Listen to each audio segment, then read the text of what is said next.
All right, hello, and welcome to Stasis Pod, the Transformers Robots in Disguise podcast. I'm Rob. I'm Jen, and I am coming to you today from the kitten room. And I'm David. Collect the Minicons! That's right, we are... Collect them! Because we are now, and this is the final episode of Transformers Robots in Disguise Season 2. Yes. Yay. Well, the Man, that's Gary Chalk's line. Official Season 2, because there's also Season 2.5, which could be considered Season 2 also, because this is episode, was it 13 or 14? Season 13, yes. And then there's a few more. And it's odd for an American cartoon to have 13 episodes. Well, I guess they do that with some shorter things. And the Cartoon Network things have been going weird, but... Streaming. Yes. Streaming things. Yes. I personally think that anyone who complains that TV shows are too short now, because they're like, oh, why is this only 10 episodes? Why is this only 8 episodes? They clearly forget about the point where Breaking Bad had to pad things out so desperately that they went back to Hank's wife's shoplifting subplot. Like, padding things out is not good. No. I always had a soft spot for Marie. Yeah, but still, that they didn't need to go back to that subplot. She just loved Hank, the color purple, and stealing things. Yes. Who doesn't? I'm still hoping for her to cameo on Breaking Bad in some capacity. Oh, you mean Better Call Saul? Or sorry, Better Call Saul, yes. I need to catch up with that. I'm way behind on that. Alright, so this is the 39th episode of Robots in Disguise overall, the final episode of Season 2, first aired May 14th, 2016. Written like last week by Adam Beechin, the guy they get to do the season premieres and finales. Big, important ones. The Bob and Larry of Robots in Disguise. That's right, except they never had a non-premiere finale episode that was mostly fart jokes. They had to bring him in for. Sadly, no. So previously on Robots in Disguise, the Autobots had discovered the titular Decepticon Island, which it turns out was a big chunk of the Alchemore that has broken off, fallen in a lake somewhere, and has become Decepticon headquarters. Yes. Being run by Glowstrike and Saberhorn.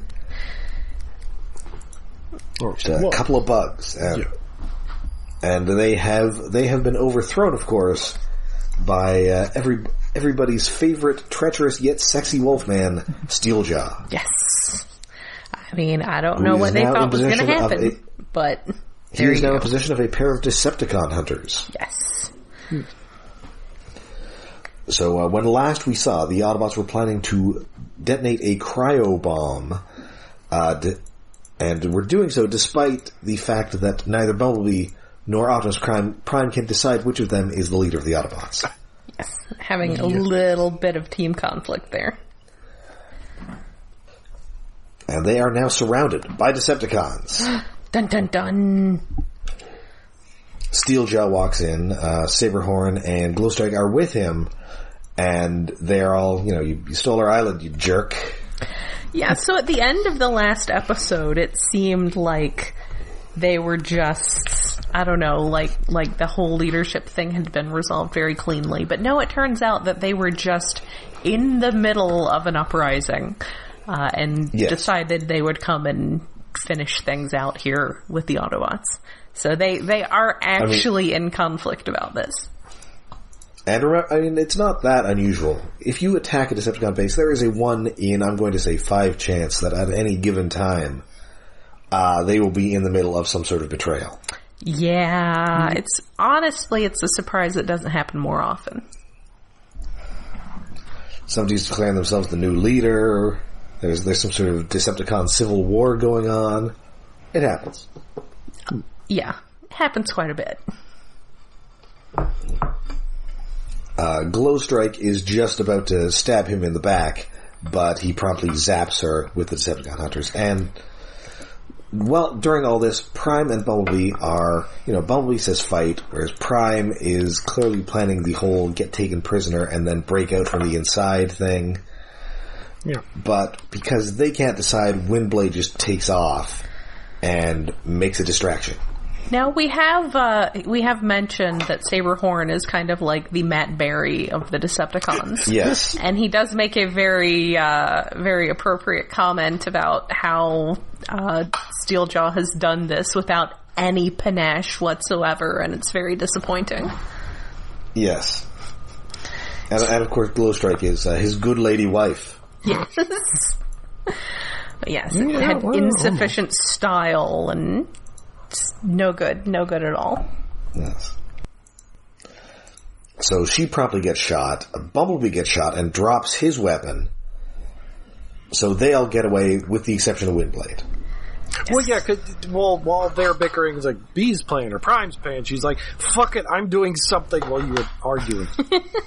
Someone's going to do a thing. Your plan, his plan, whatever, my plan. Yes. Yes. So Glowstrike grabs this Decepticon hunter and is all, now I am the one with the Decepticon hunter. But then she gets shot, and now he has 3 Decepticon hunters. That's too many. You don't have that many hands. He's got a tail, which he doesn't use. I guess it's not prehensile, though. He's not a monkey. Well, no. On a toy, sort of, but, Well, he's a robot. Wouldn't it be prehensile, sort of? Not necessarily. And most of them don't have, like, prehensile feet. I guess it depends on how it's jointed. I mean, is your elbow able to just wrap around things completely? No, because your arms have bones in them. Can I pick up something with my elbow pit, though? Yes! Yeah, I assume he's going to, like, do the thing where I'm going to try and carry things, like one in each hand and one sort of under in his armpit. Yeah, I'm not saying he would be able to manipulate it easily, but, like, he could at least, like, hold it back there somehow. I guess. Like, not as effectively as a scorpion tail, but as effectively as holding a 4th thing in your arms when your hands are full. Mm-hmm. Yes. So it is time to divide and conquer now. So Drift and Ratchet, they're going to go rescue Windblade. Strongarm, Sizeweb, and Grimlock are going to free the Minicons, who are being used as slave labor here. Mm-hmm. And then Bumblebee, Optimus, and our new Minicon pal Toolbox are going to do the Stasis bomb thing. Minicon. He's a good boy. Good baby.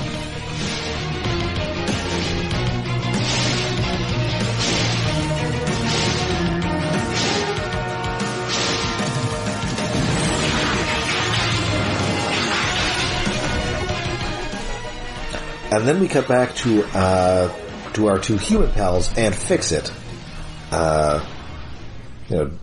Denny and Russell, they anticipate that they could come back to base while they have human customers, so they're going to have to prepare disguises. It's very I'm not important. sure why, but their first answer for everything is disguises. Yes. When all you have is a hammer, every problem looks like a nail, and when all you have is a big trunk of disguises, every problem looks like a hilarious shenanigan. Yeah. It's a classic Denny and Russell mess around. But whilst they are poking for disguises, Fix-It takes this ferry, and he's going to head over on a one-man mission of rescue. And also, of course, while all this is going on, Grimlock is still trying to establish himself as teamies with Drift. Yes. And Drift is still not having it. Yeah, because he's reluctant to get split up because of what the thing we have going. We have nothing going. Which at this point it's very much, wait, they're actually dating, right? Grimlock thinks so. Yeah, what they are dating, Drift just doesn't want to admit it yet. It's not in public. I mean, I assume Drift just has one of those, like, longing-based, gay samurai relationships. Oh, yeah, probably. Oh, well... Those are good stuff, man. Well, usually that's between a samurai and his retainer. It's like, oh, he's already dating the twins. Oh no. Oh no. Yeah, that's definitely inappropriate. Those are children. Wait, what? They are. I don't know if it's good as far to say children, but they are definitely young. Yes. They are a little young. But I do appreciate that we continue through this, that Strong Arm and Windblade are totally being lesbians. Just in the background. Sideswipe is their occasional third. Yes. He is trying. He is absolutely trying. Like we're not 100% gay. So we've got this guy. He's fairly pretty. He's very pretty. He's super dumb. Yes. Wait, maybe he's just their himbo gay friend who hasn't come out of the closet yet? No, he's definitely straight. Yeah, I'll give you that one. I guess. He is full himbo. Yes. Anyway, so we cut now to Drift and Ratchet. They get to the detention area where our old pal Robotic Ham Overload is about to put Windblade in a stasis pod. Yes, he has returned. He's made his grand triumphant return. Yes. An encore performance, you might say. Yes. But how dare they assign a thespian of his magnitude to guard duty? Yeah, but he's a thespian versus a doctor in this scene. Well, thespian versus doctor and samurai. Yes. Well, I'm not really sure Drift does much in this. I mean, he mostly gets knocked into a stasis pod. Ratchet, being a Ratchet, puts up a better fight. Yes, he gets knocked into a stasis pod as well, as does his minicon. But Drift's little minicons pop off, and they escape. Yeah. Meanwhile, Strongarm, Sideswipe, and Grimlock have found a communications room, and they are going to send a signal that will remotely deactivate all of the slave collars that have been slapped onto the minicons. You're gonna free all the babies. Free the babies. But unfortunately, they encounter another couple of recurring Decepticons. We've got Ground Pounder, the sort of big construction vehicle demolition derby villainous boxer or gladiator. Yeah, from one episode, who was sort of monkey-ish in that, well, they remolded him to another character who was an orangutan. Yeah, I'd say he's like a gorilla. He's also John DiMaggio. Yeah. Yes. Oh yeah, there are so many voice actors in this episode. There are many voice actors. I mean, it's an end of a season episode. You get the occasional special episode where they bring all the Decepticons in, and you get Frank Stallone back, and you get John DiMaggio back. That's right, because he's accompanied by, of course, Thunderhoof, Robot Deer Mafia Frank Stallone. The Deer Mafia. Best kind of mafia. There's probably a Moose Mafia somewhere. And thankfully, this is not a rap on. This is a rap for a bunch of Decepticon characters, but not Thunderhoof. Huh. Uh-huh. I mean, out of everybody, it seems odd to bring him back, but I guess it was easy to get Frank Stallone. I'm guessing that's part of it, and also I think the writers clearly like writing for him. Yeah, probably. Is he still hanging around Steeljaw? Yes, he is. Yes, Steeljaw is there to the very end. Good, because I wasn't sure. Yes. Good, because he's the best. I don't remember if I've seen any of Season 3. Oh, well, this will be a journey. I know I missed a few episodes of Season 2. I know I must have seen a little bit because I remember some, like, Stunticon dudes. Yes, and I'm sure you saw the one with Lori Petty. Maybe. Probably. No. Tank Girl herself. I saw Yes. a specific Stunticon that will make us happy. But I think I only saw maybe like 3 or 4 episodes of Season 3. Okay. In high school, I had an OC who turned into Tank Girl's movie Tank. Well, trust me, we will be discussing Tank Girl at some point in the future. Yeah. When we cover that episode. Hurrah. So, oh no, I got a tiny kitten on me. She's so cute. So meanwhile, Bee and Optimus, they're heading they're heading through the ship, and they finally, they've just got to talk this out. Like, listen, Prime, you've always told me there's got to be one leader, and he's got to be the leader, And right now, that's me. No, he's like, someone once told me the world was gonna roll me. We have to have a leader. Who was that, Prime? Who told me that? It was you.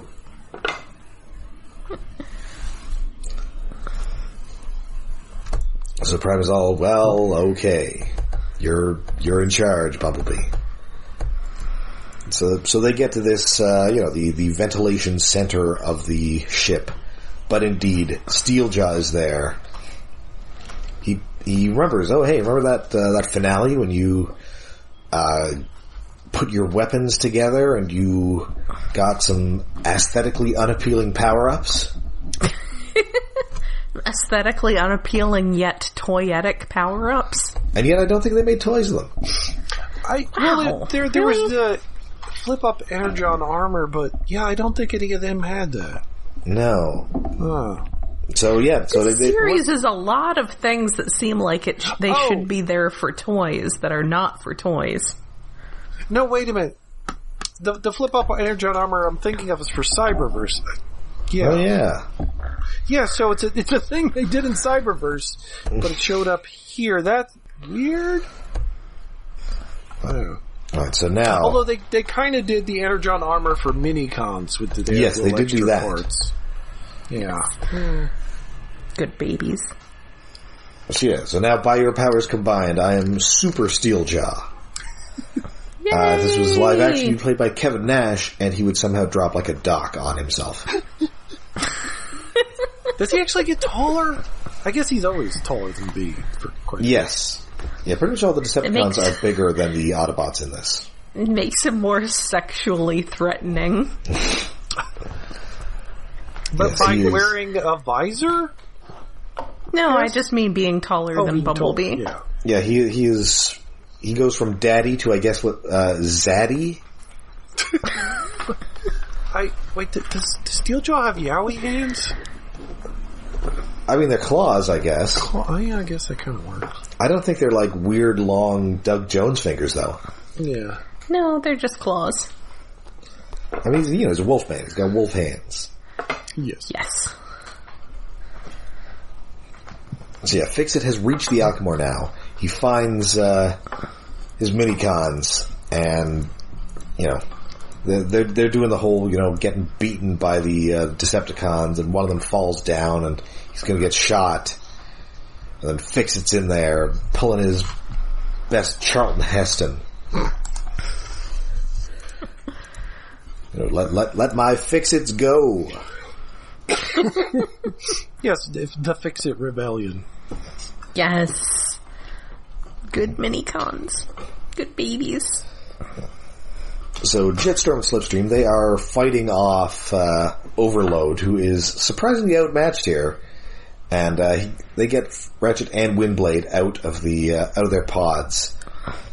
We get an I needed that. Yes, we also get a nod in the face. Oh, and before that, it's like, what is this improvisation? Yes. It's like 3 good lines right in a row, and this is I needed that number 10. And all right, Minicons. I need a place, an occupation, and a foodstuff. I could see him absolutely getting distracted in a fight by someone proposing something like that. Oh, that actually would have been good for the Minicons to do, to just use knowledge of him being an actor to distract him. Huh. Overload, what you've got before you do it, you've got to tell me. What if Paul Giamatti worked in a McDonald's?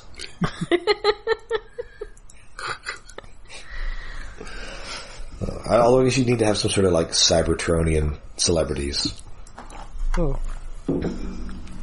Anyway. I don't know. Like him. We don't really know of other Cybertronian celebrities. Yes. And meanwhile, Thunderhoof is just stomping the ground repeatedly, and the Strongarm, Sideswipe, Grimlock are... Well, Strongarm and Sideswipe are just getting, like, stomped up and down, whilst Grimlock tries to wrestle Ground Pounder. Mm-hmm. Yeah, this Grimzilla versus Kong rematch isn't going well for Grimlock. No, but finally, Strongarm kicks Sideswipe over to the controls. He puts on the brown noise. Yeah. And everybody just has an awful time until the Autobots are able to endure it slightly longer than the others. Yes, we have to. Is that implied because the Decepticons are animals? That's what I was thinking. Yes, because they, I assume monkeys and deer especially have good hearing. I don't know about monkeys, but I assume so. Slightly. I didn't even make that association. I just figured that they were just trying to outlast them. I don't know. I like brown noise, though. It makes me sleep. Yes. Or this was much less pleasant. You made me think of white noise. No, there's actually a brown noise that you can get on noise-making apps that is like a little bit lower. And, more it's bass? Good. You know, when I was a kid, the brown noise was allegedly the sound that made you poop. Well, that's the brown note, which doesn't actually exist. Oh. Or does it? No, maybe we just haven't found it yet. Yeah, researchers have not yet discovered it. Doesn't mean it doesn't exist. Oh, there's a like Bigfoot. You can't prove the non-existence of something. Oh, it's from Brownian noise, which is apparently named after Robert Brown. So it's not the brown note; it's just named after a guy related to Brownian motion. I think, unless I'm on the wrong wiki page. I guess you have to be really careful not to play the wrong one, though. Yes. Yeah. Don't play the yellow noise either. Oh no. Anyway, strong arm kick Sideswipe, and after she's done that, she says she's been wanting to do that since they first met. Yes. Yes. With a big smile on her face. Yeah, this almost works as like a series finale. Yeah, it's so much a series finale. It's odd. The end of it, and we'll get there in a moment, but the end of it really has that, like, we don't know if we're getting another season or not feel to it. Yes. Yeah, this is a wrap. We're done. But we'll leave enough threads open just in case it's not. Yeah. Mm-hmm. Well, was this on Cartoon Network? Yes. That would explain why. They had a habit, and still do have a habit, of just canceling shit with no reason. Then again, Netflix isn't much better. No. Netflix is like, give it 2 seasons, it's gone. But actually give it 1 season, we'll split it into 2, so they're only charging for 1, or whatever. I need more BotBots. Absolutely. Well, just gonna keep watching the BotBots that we already have over and over until I have it memorized, like I used to do with G1.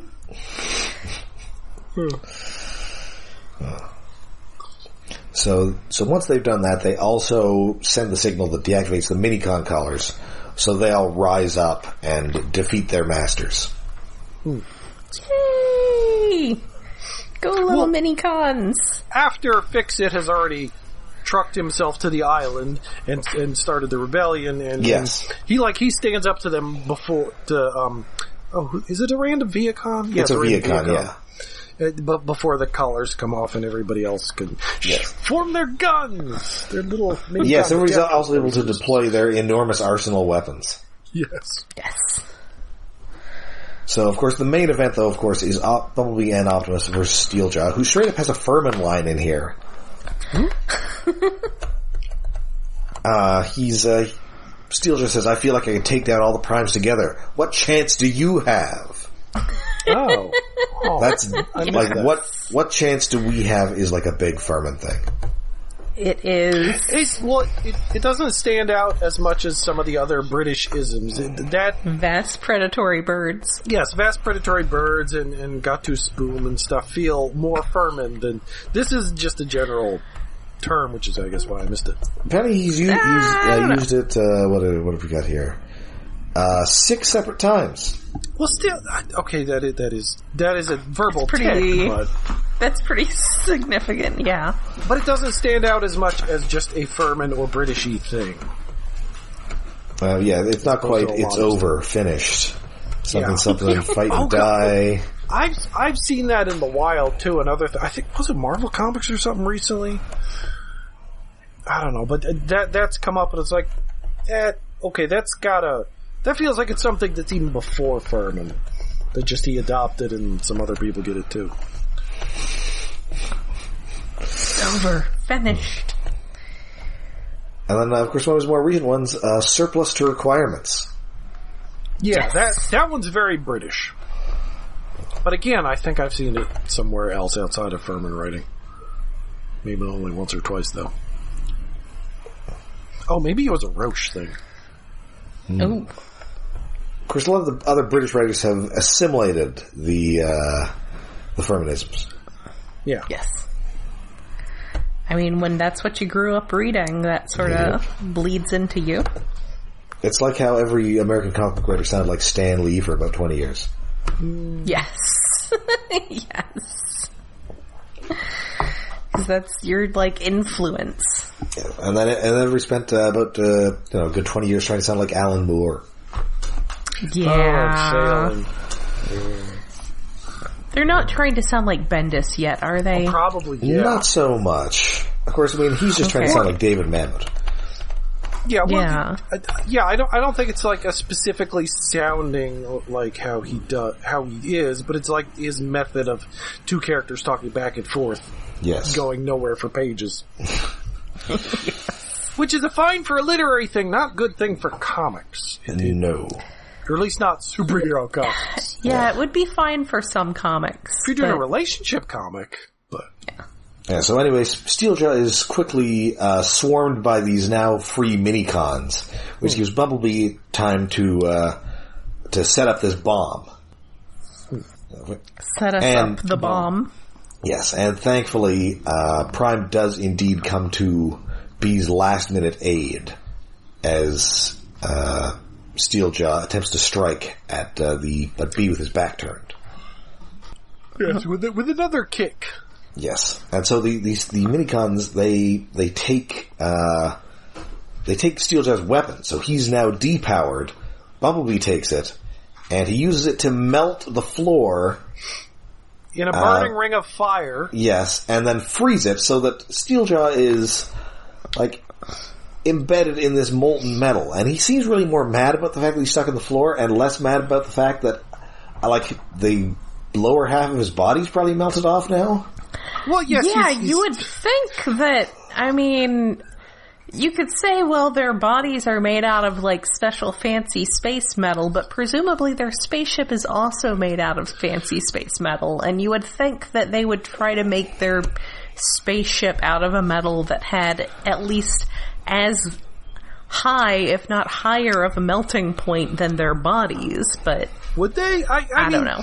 We tend to not make ships out of skin. Like, the base elements may be similar.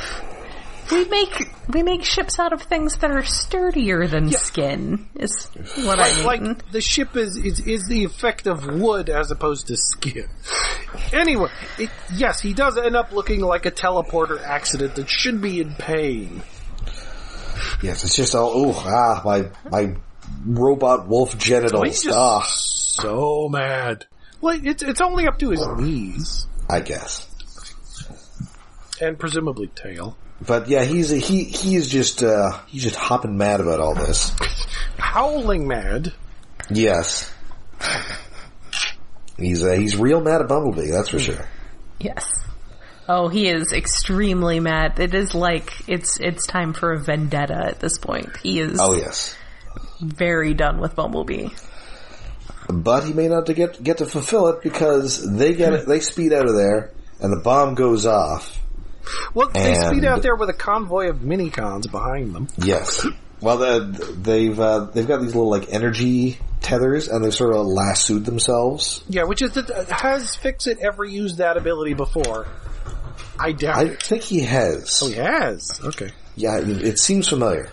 It didn't probably not for that purpose. It seemed familiar because it's like in Snow Crash when it's the girl who like rides around hover skateboarding with a magnetic tether that she hooks to passing vehicles. Yes.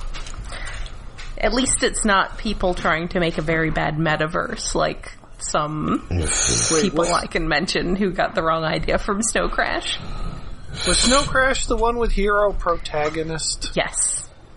Oh. And all of the tech bros took absolutely the wrong ideas from the entire thing. Yeah.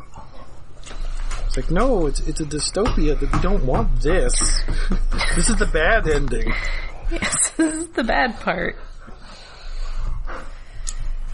So yeah, that is 2 pages on collision detection.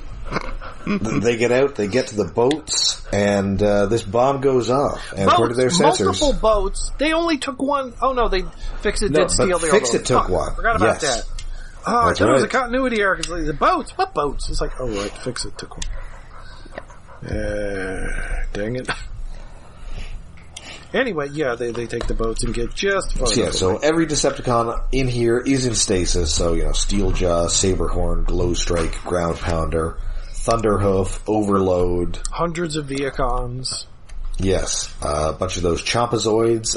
Some recolored Arachnid. That's right. And apparently Kickback was also on this island. Ah. But we will still be seeing a couple of the guys on this again after they were freed for nefarious purposes. Yay! Oh yeah, because they're going to space.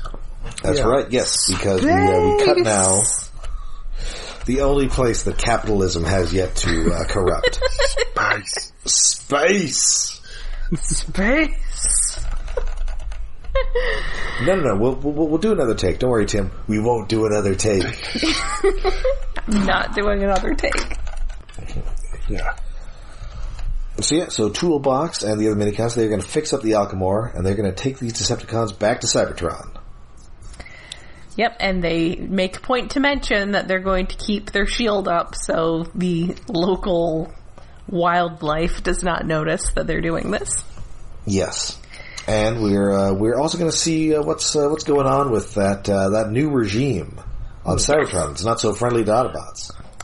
Optimus is on the way back. Well, I guess, it's not so friendly to Autobots in the sense that it's non-aligned people rather than, I was going to say Prime's Autobots, but I guess they did say just Autobots in general, much like the IDW stuff.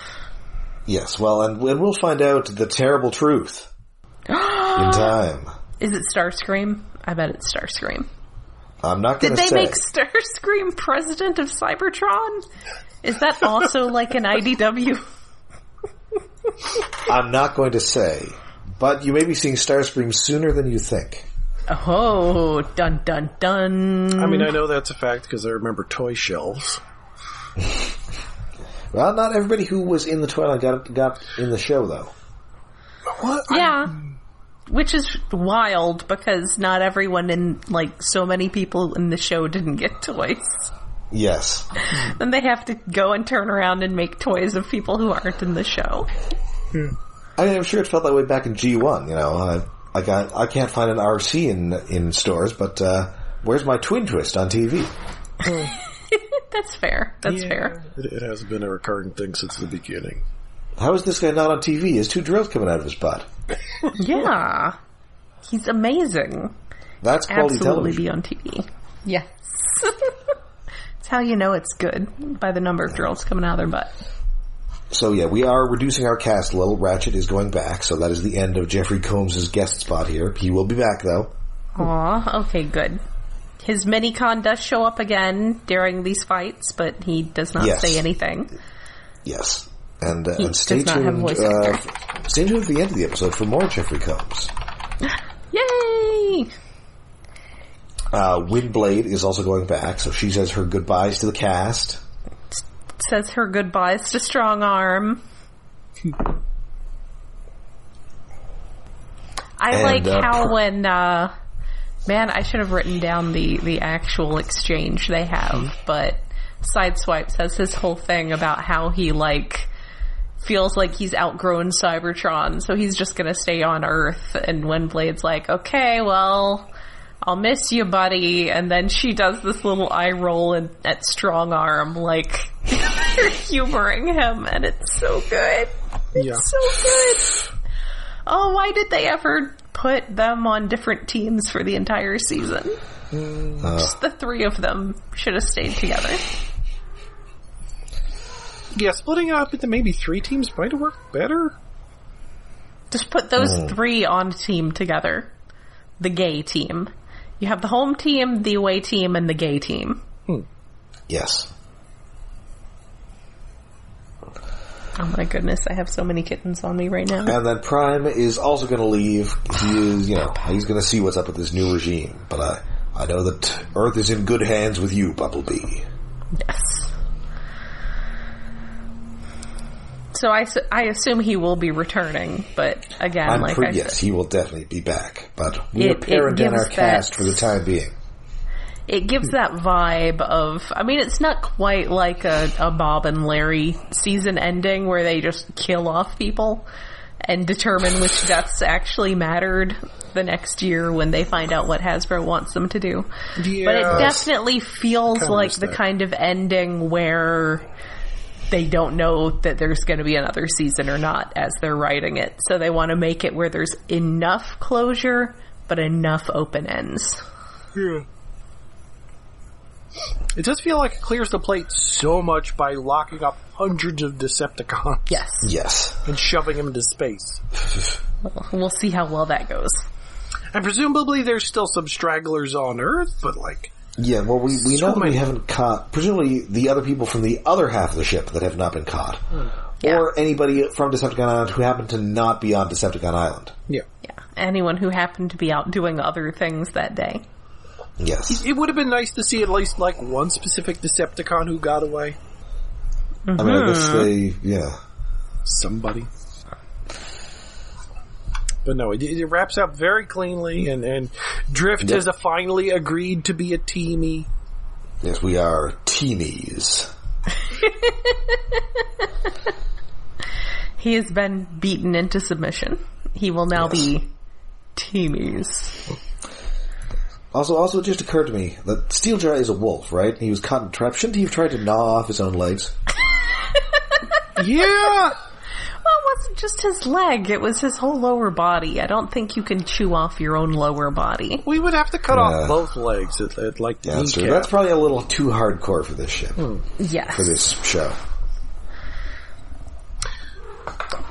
But actually, that would have worked if, one leg was only stuck in the fire.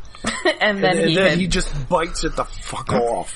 Yeah, or if we just, hear him making, or Billy West chewing out something noises. Yeah. Yeah, that... Or at least tried. That would have been good and more gruesome. This show doesn't really do gruesome so much. No. There was the decapitation episode with that guy. This is true.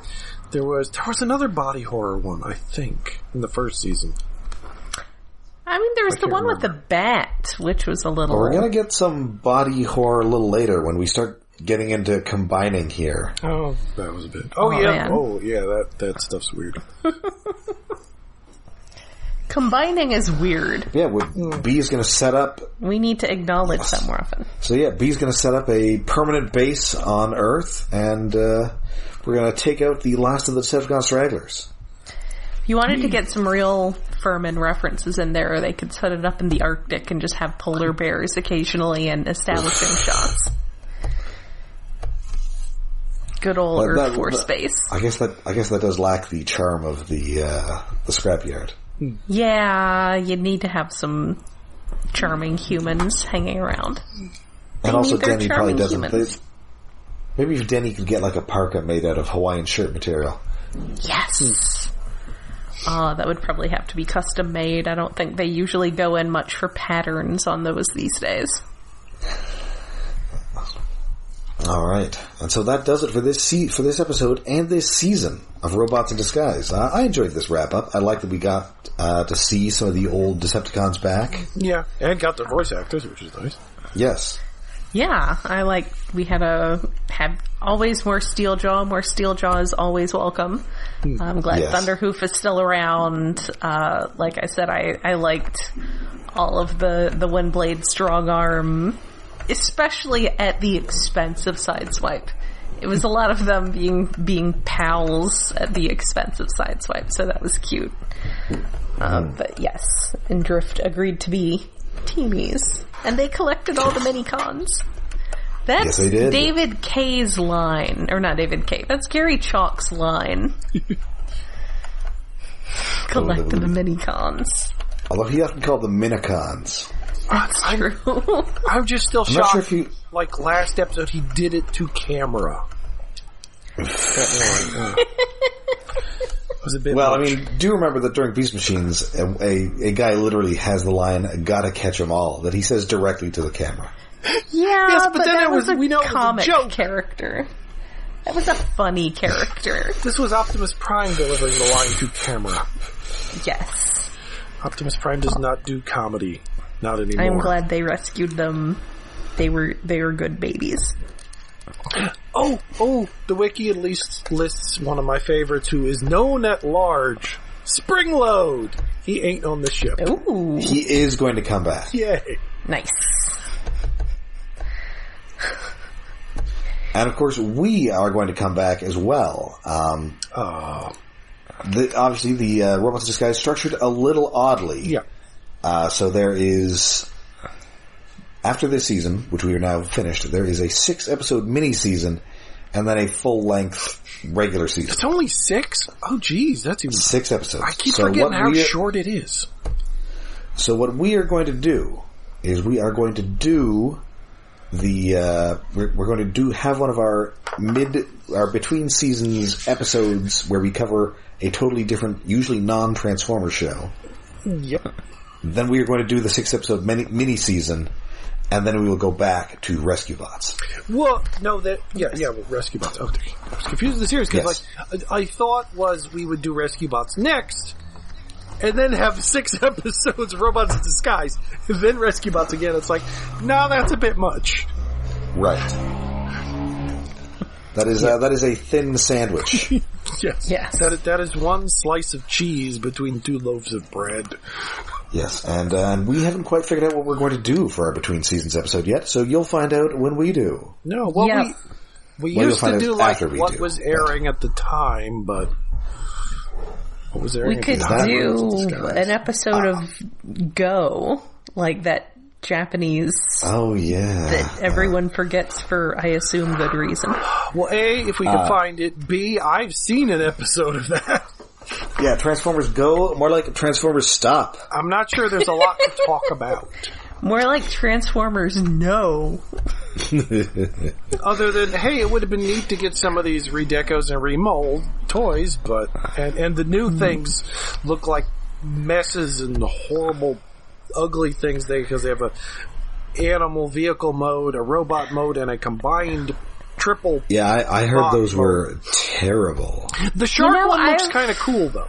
I almost got that. I know one thing that we sort of put out there and shot down one time, just as something that was on in the same demographic running at around the same time, but due to its extremely serialized nature, it's not something you really want to just do one episode of.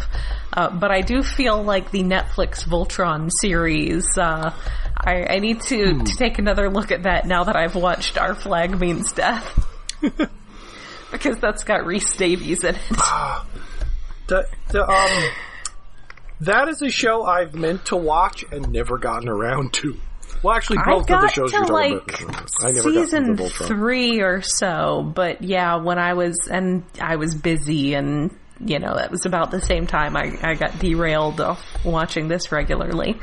But first episode of Our Flag Means Death, I was like, hey, that's Corrin from Netflix Voltron.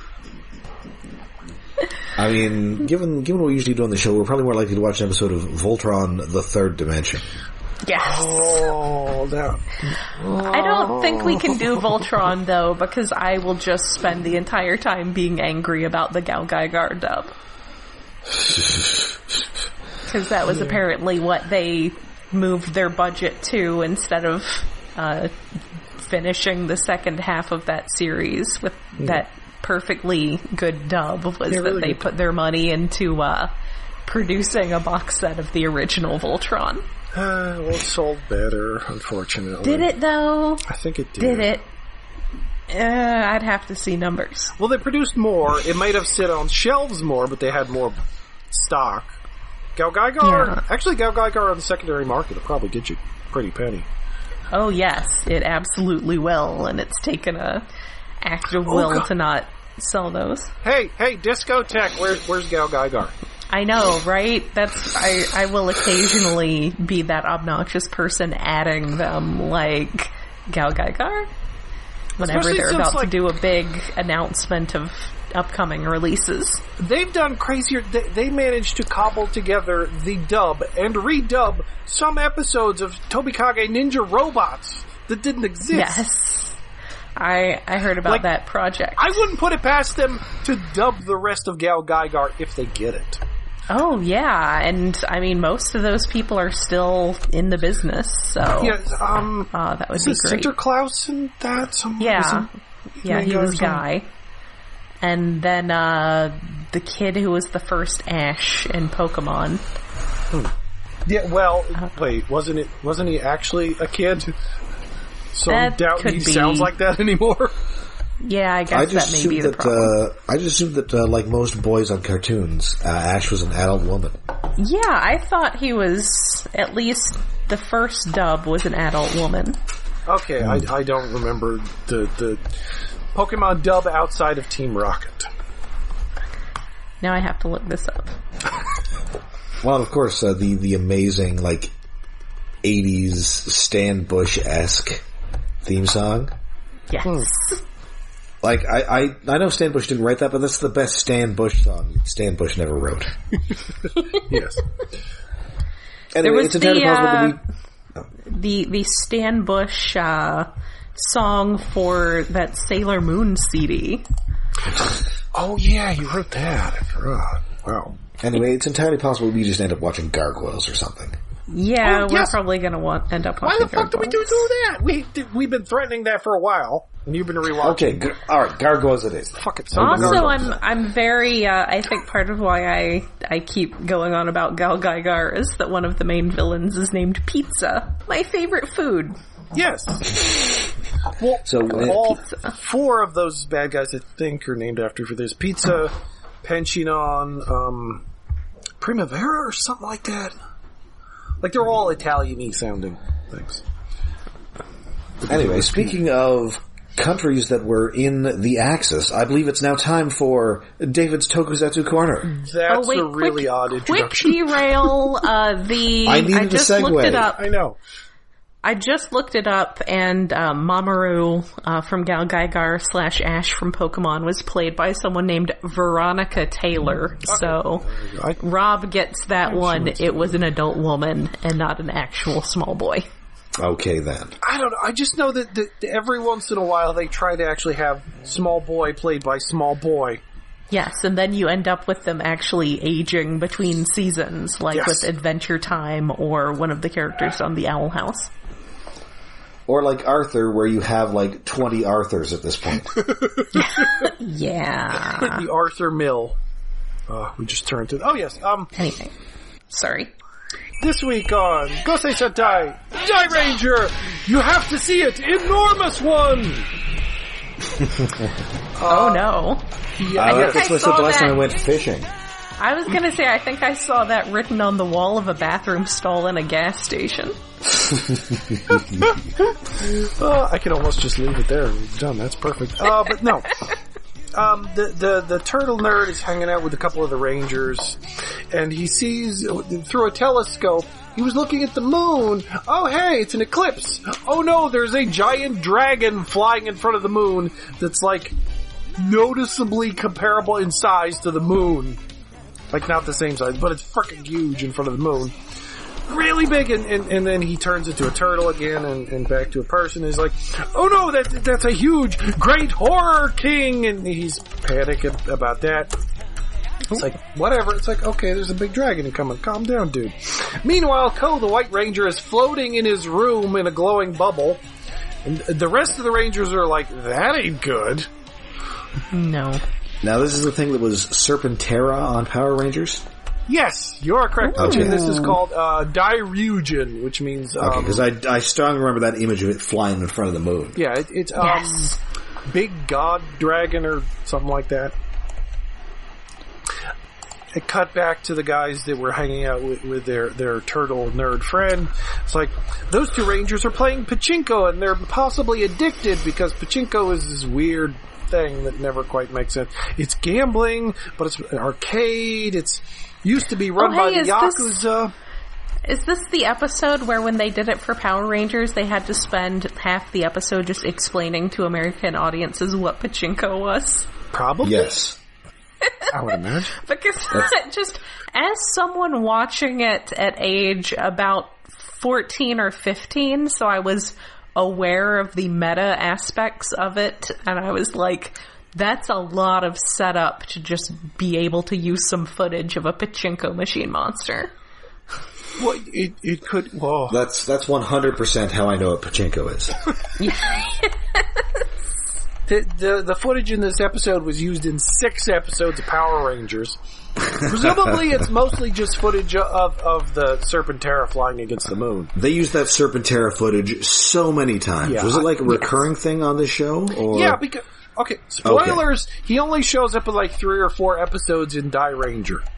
But they used him as the main Zord of Lord Zed in Power Rangers, and he used it all... Well... He flew it around all the time. He only actually got to attack Earth like 3 times. Okay, because this was used a zillion times, and they also used it. They used it in the episode that was a thinly disguised pilot for Masked Rider. They did? I mean, I know they used it in what the fuck did they call it? Like Forever Red or something, where they had Red Rangers come back and they were fighting remnants of the Machine Empire, and they resurrected Serpentera. Oh, that's what I would do. Maybe that's what we call it. It was something like that. But where they reused suits from, I think, Beetleborgs as the bad guys. That sounds right. Yes. Yeah. Oh man. Anyway, where we go? Mustache weirdo in a top hat comes in and plays pachinko and gets 777s and clears out the place. And it's like, oh, of course, this is the Monster of the Week. Great famous pachinko player, that's a boring freaking name. At least in the subtitles it is. Maybe it sounds better in Japanese. I think it looks like in the American version it was Pachinko Head. Pachinko Head, okay. That's not better. Not much better. No, not really. No, that's not better. Anyway, the Rangers, they fight him. Green and blue get fused into a giant pachinko ball, which I think is actually an oversized soccer ball painted silver, and kicked away. And somehow they're better later in the episode, and it's just not explained. We just lose that fight. Oh, the reason Ko, the White Ranger, is floating and is having horrible dreams is because the evil Button Kid is back from the dead and haunting his dreams. Because picking up a plot thread that I'd actually forgotten about watching this week to week,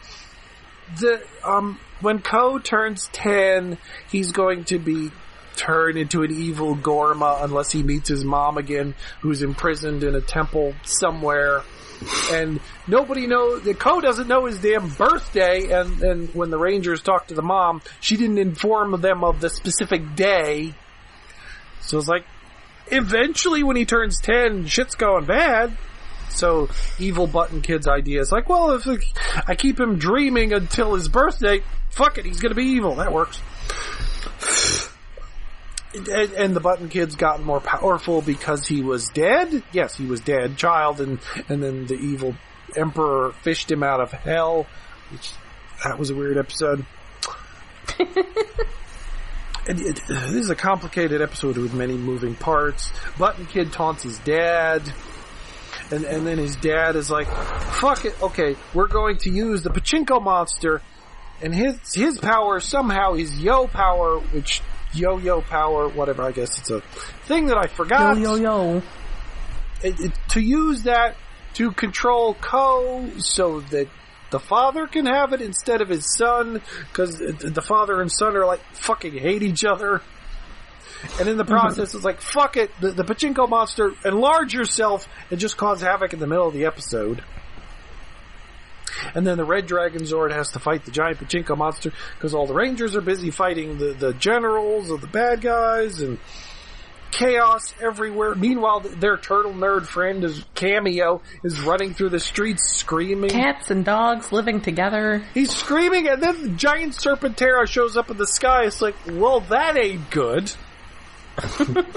There's a kilometer-long space dragon that is blotting out the sun.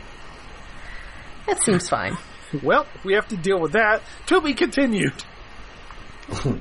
To be continued. Yes, it's just introduction and chaos and fight and to be continued. Setting up more stuff of this giant dragon. Here, buy this new toy. Serpentera is really cool, though. Yeah, it's really cool. Look, it's very simple. It's a long serpent dragon that just sort of stands up on its back legs. Yay, a robot.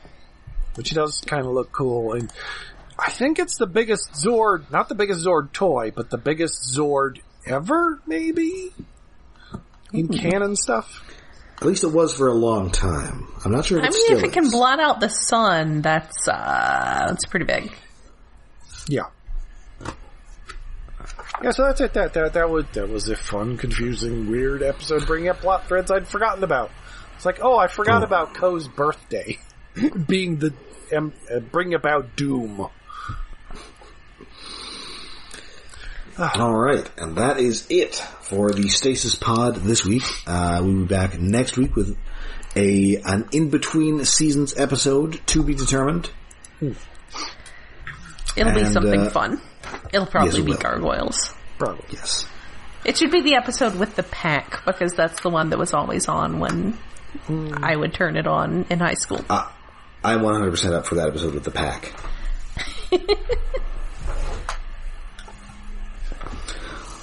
And of course, until then, you can find us all over the internet. We are on Twitter, we're on Facebook, and we have a Patreon. Yes, we are hosted on iaconunderground.net, where we have a Patreon set up to help with hosting and other expenses. That is at patreon.com/iaconunderground. For this month, we went to see I think at this point, Rob may still have not seen Doctor Strange. But we are not going to suggest that people go to theaters and expose themselves to possible fatal illnesses to go see Doctor Strange. So instead, we are going to go see a different Doctor entirely, except not quite that different. We are going to be watching Full Moon Pictures. What was it, 92? 1992 Dr. Mordred. Yes. Which is a movie. Actually, Rob, you can explain this very well, though I'm pretty sure I got the gist of it previously. So, Full Moon Pictures, they got the license from Marvel Comics to make a Doctor Strange movie. They started, writing a script, getting stuff together. Then they lost the license. Then they changed some names around in the script, and they made the movie anyway. Yes. It's sort of like the Corman Fantastic Four, except like if they had just, I don't know, made it about Rude Rochards and right, the Fabulous Foursome, yes. the It, the Flaming Man, the Hard to See Lady, and of course, Senior Fabulous. Rob Richards. So that is available. And of course, their arch foe, Dr. Dreadful. If anyone would like to watch this before our episode, it is available on Tubi, which is one of those random free apps that may or may not be a pre-assigned button on your Roku remote.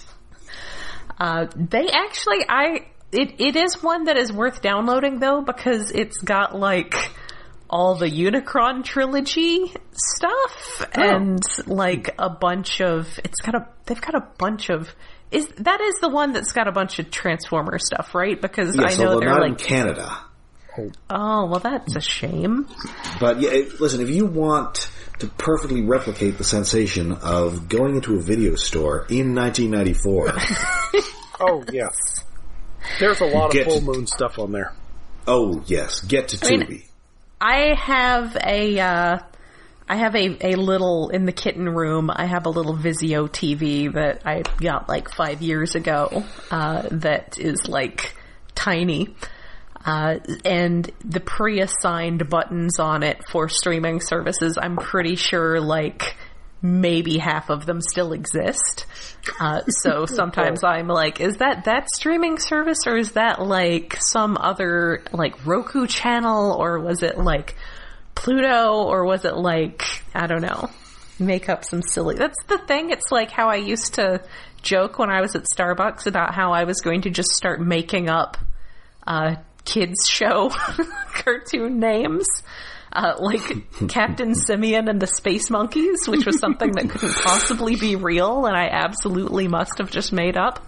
But you could absolutely do that with streaming services, because it's like Voodoo and what's this remote say on it? It's got does it have Crackle? Is Crackle still around? Crackle. It does have Crackle as a button. Like I said, I don't know if that means it's still around, because this is 5 years old. It's got something called Kumo. It's Kumo. Kumo? Oh, I don't remember that one. I'm going to guess pornography. Possibly. And it that's does not have a long U. And it Como. It does have Voodoo as a button on here, but it doesn't have a Tubi button. But I did find my concern with those streaming services is always that they're going to just shove like constant commercials in there. I did find that the commercial breaks were fairly unobtrusive. So though when I switched, I started streaming it through the TV. And then the app was having some buffering issues because the house my apartment is in has very thick walls. So if I close doors, suddenly I get no Wi-Fi. So I started streaming it through the Chrome, the like Apple AirPlay thing on my phone. And the moment Tubi had any personal information about me to pull from, it starts giving me extremely gay eHarmony ads. So that was, thanks. I definitely needed that encouragement to go get a date. I can't date. I sleep on a pull-out sofa. Anyway, because my kittens, I have so many kittens. Be like, come date me. I have kittens. So, yeah, if it's not super long, it's like 75 minutes. Yep. So definitely if you have like an hour and a half, if you figure in commercials and maybe a bathroom break and getting some popcorn in there, it's definitely worth giving a watch before you listen to us talk about it. But that is going to be over on our Patreon. Did we mention that it stars Jeffrey Combs? I forget if we mentioned that it stars I don't think we did. Yes, it's Jeffrey Combs as straight to VHS Doctor Strange, and it's pretty great. Oh, yes, it's pretty great. TUBI, not to be or not to be. Yes. Yes. It's TUBI, and like I said, they also have Unicron Trilogy, and I think they have animated and basically all the Transformers stuff that Netflix doesn't have for whatever reason. So definitely worth an app worth downloading if you don't mind them knowing enough about you to feed you extremely specific and on the nose personal ads. Or you just actually have effective ad blockers and don't see any ads. Well, I wasn't watching it on my laptop. If I was watching it on my laptop... Yeah, I could have watched it on my phone, but... Yes. So yes, that is patreon.com/Iacon Underground. For as little as $1 a month, you get access to those special episodes. Alright, so until next time then, I'm Rob. I'm Jen, and I may be smothered with kittens by then. And I'm David. I needed that! I think that was the last one we'll ever get. Aww. Well, he is coming back later in Robots in Disguise, though. Oh, okay.